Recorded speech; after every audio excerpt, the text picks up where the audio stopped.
Hi you guys, it's Jennifer. Welcome back to My Flagstaff Home. I'm here to share with you a little life hack, if you will, for what to do if you get candle wax on fabric or carpeting. I first discovered this years ago when I was burning a bright pink candle, and it had been burning for a little while, and all of a sudden I heard this noise like water running, and I thought, what in the world? Where's that coming from? And then realized that my little cylinder candle somehow had melted through one side of it, and the wax was pouring down onto my very light colored carpet. And so here I was with this bright pink wax on this very light, almost white colored carpet. And I was just like, oh my gosh, what do I do?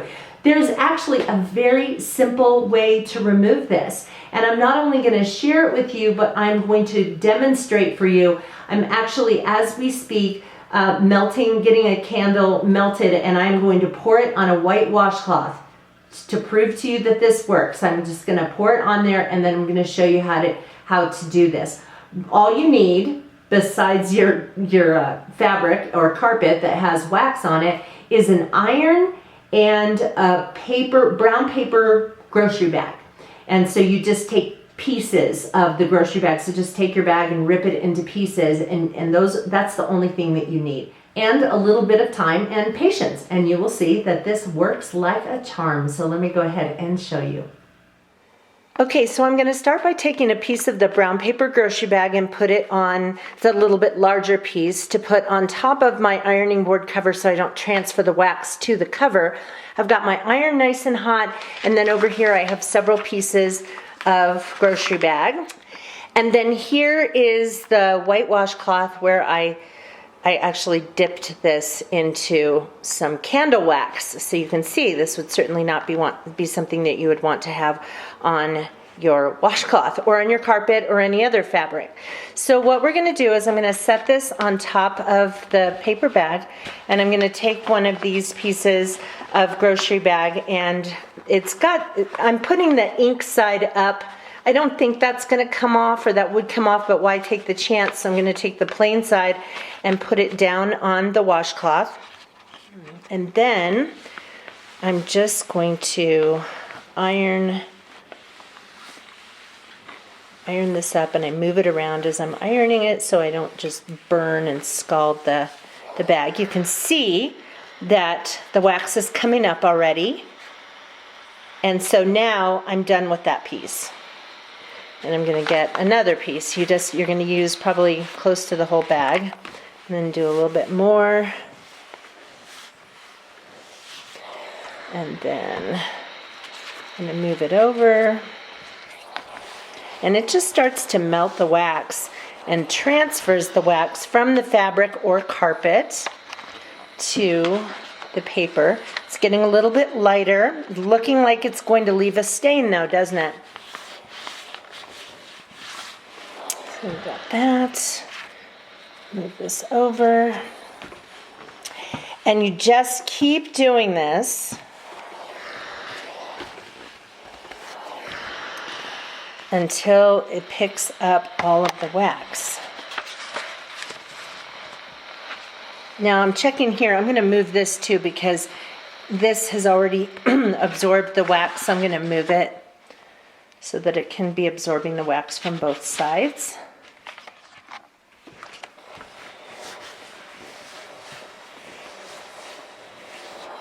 Of course, it's picking up less and less each time because it's taking out more and more of the wax. I've decided to change out the bottom piece because I had already, soaked up wax on it. So I'm going to change out the bottom piece. This is getting lighter.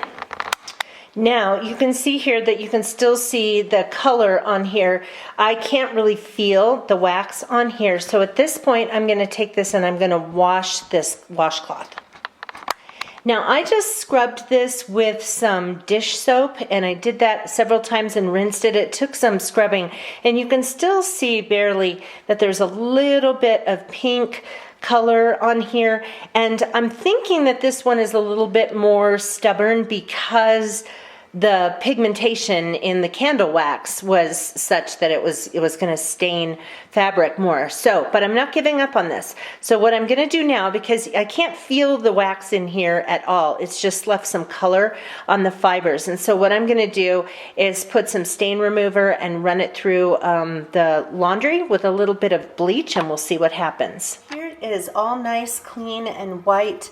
I actually did put some stain remover on it. Zout is what I used, and then I put it in the laundry in hot water with bleach. Now, I've never had to do that before. I think this particular candle that I experimented with was highly pigmented, and so it actually stained it, but I was able to get it out. So anyway, normally with the other candles that I've had to do this with, the ironing process was all it took, and then I just, threw the item into the wash, or with carpet, it didn't really need anything beyond just using the iron. So anyway, hopefully this was helpful to you guys. So that's it, you guys. Isn't that amazing? So I'm going to have a post on my blog, My Flagstaff Home. It's at myflagstaffhome.com. Go over there. You can pin that post on Pinterest so that you can refer back to it in the future should this ever happen to you. And then hopefully you'll never have anything that's damaged from wax again. I hope you enjoyed this video. If you are not a current subscriber to My Flagstaff Home, I'd sure love to have you follow along. So hit that subscribe button right there, and YouTube will let you know when I upload new videos, which is quite frequently, and I'd love to have you follow along. I also have a Pinterest board and an Instagram for My Flagstaff Home, so you can find those in the space below and link up with me there. Thanks so much for watching, and we'll see you again on My Flagstaff Home. Bye-bye.